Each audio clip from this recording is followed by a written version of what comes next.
નડિયાદમાં cyber આતંકવાદીની ઘટનાઓમાં સંડોવાયેલા 2 આરોપીની ધરપકડ કરી.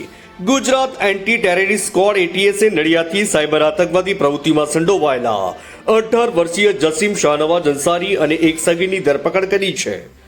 આરોપીએ ઓપરેશન સિંદૂર દરમિયાન ટેલિગ્રામ ગ્રુપ બનાવી DDoS એટેક દ્વારા ભારત સરકાર અને વિવિધ રાજ્ય સરકારોની 50થી વધુ વેબસાઇટો પર હુમલો કર્યો હતો.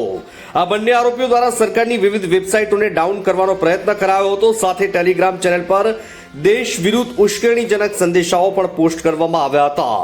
ગુજરાત એટીએસે બંને આરોપીઓના mobile forensic science lab FSL Gandhinagar મોકલ્યા હતા, જ્યાંથી મળેલા રિપોર્ટ બાદ કાર્યવાહી તેજ કરવામાં આવી.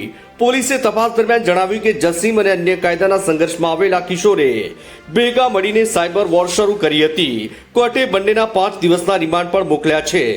રિમાન્ડ દરમિયાન મહત્વપૂર્ણ માહિતી મળવાની શક્યતા પોલીસે વ્યક્ત કરી છે. રિપોર્ટર નરેશ ગનવાણી, નડિયાદ.